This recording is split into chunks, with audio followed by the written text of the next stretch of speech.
A ver, pensemos en esto. ¿Qué pasaría si aprender no fuera solo una habilidad, sino el superpoder definitivo? Y lo mejor es que es un superpoder que, según el libro Aprende como Einstein, de Peter Hollins, está al alcance de cualquiera. Así que, en este análisis, vamos a ver exactamente cómo desbloquear ese potencial. Y esta frase de Hollins, es la clave de todo. Porque, a ver, dominar el proceso de aprender, eso es lo que de verdad nos abre las puertas a todo lo demás. No se trata solo de memorizar datos, ¿no? Sino de construir un sistema, un método para poder dominar lo que sea, cualquier habilidad o tema que se nos ponga enfrente. Y esto nos lleva a una pregunta, que es la pregunta del millón, la verdad. ¿Qué tal si la forma en que nos enseñaron a aprender en realidad nos está frenando?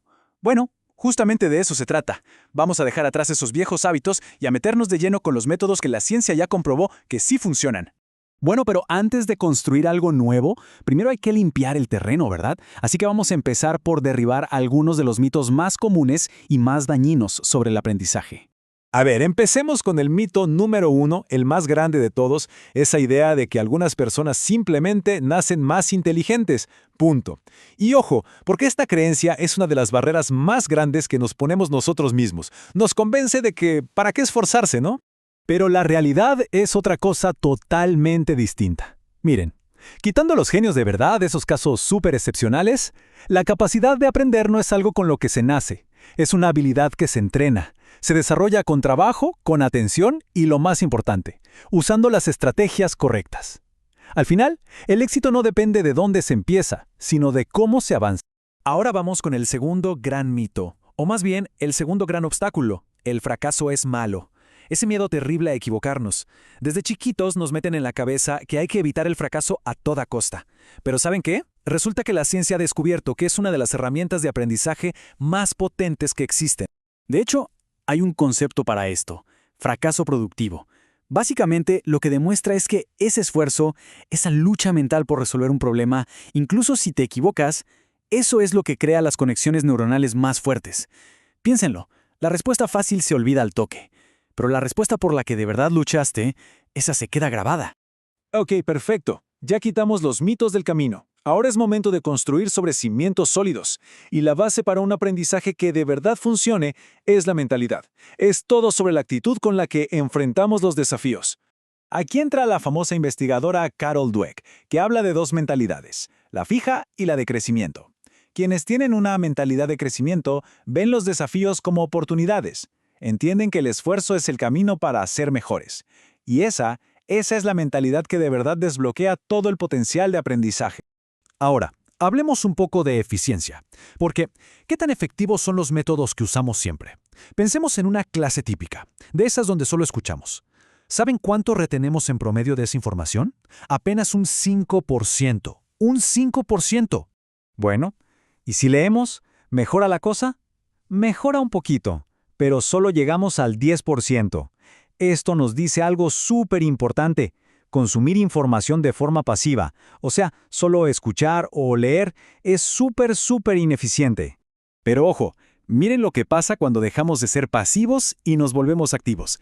Esta pirámide del aprendizaje lo muestra clarísimo. El salto es brutal. Llegamos a un 75% de retención cuando practicamos haciendo las cosas. Y agárrense, a un increíble 90% cuando le enseñamos a otros. La lección es simple. El verdadero aprendizaje requiere que participemos. Es un acto.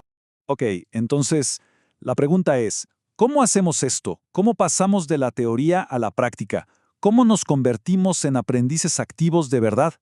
Bueno, para eso tenemos nuestro kit de herramientas de aprendizaje activo. Vamos a verlas. Para empezar, leer activamente. ¿Cómo hacemos para que leer nos dé una retención altísima? La clave es dialogar con el texto. En vez de solo pasar los ojos por las palabras, hay que detenerse a cada rato y hacerse preguntas. Preguntas como, a ver, ¿qué acabo de aprender? ¿Por qué esto es importante? Y si alguien pensara lo contrario, ¿cómo resumo esto en una sola frase? Hacer esto obliga a nuestro cerebro a procesar y conectar la información, no solo a verla pasar. Luego está el famoso método Cornell para tomar notas. Esto es una maravilla porque transforma el tomar apuntes de ser un simple transcriptor a ser un aprendiz activo. Es muy sencillo. En la columna principal, capturas las ideas. Luego al lado, en la columna de pistas, sacas preguntas clave. Y abajo, haces un resumen de una o dos frases de toda la página. Al final del proceso no tienes solo un montón de notas, has entendido de verdad el material. Y ahora algo que es, clave para la maestría, la práctica deliberada. Ojo, esto no es repetir algo 1000 veces sin pensar. No. Es descomponer una habilidad compleja en sus partes más chiquitas, identificar en cuál somos más débiles, enfocarnos en esa, dominarla y luego, ¡pum!, la integramos con el resto. Es como la diferencia entre solo tocar una canción y dominar cada una de las notas que la componen. Ok, muy bien. Ya vimos cómo aprender de forma activa. Pero, ¿cómo hacemos para que todo eso se quede en la cabeza y no se nos olvide a los 2 días? Bueno, para eso hay que entender los secretos para una supermemoria. Y aquí viene una idea que puede sonar rara, pero es fundamental. Nuestro cerebro no fortalece un recuerdo cuando lo repasamos y nos sale fácil. No, lo fortalece cuando tiene que hacer un esfuerzo para recordarlo, justo en ese momento en que casi se nos olvida. Ese esfuerzo, esa lucha por recordar, es como si le dijera a nuestro cerebro, oye, esto es importante, guárdalo bien. Y la mejor técnica para aprovechar este olvido productivo es la repetición espaciada. La idea es simple. En lugar de matarse estudiando 8 horas seguidas un día antes del examen, es mucho, pero mucho más efectivo estudiar en periodos cortos, pero espaciados por varios días.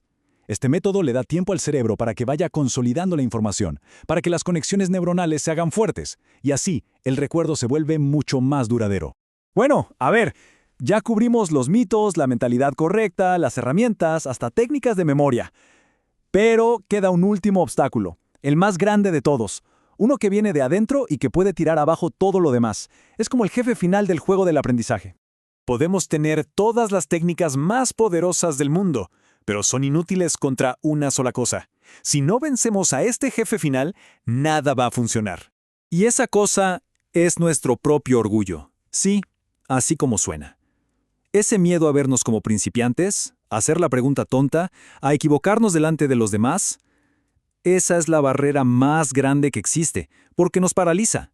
Nos impide tomar los riesgos que son, sin lugar a dudas, necesarios para crecer. Así que les dejo esta última pregunta, para que quede resonando.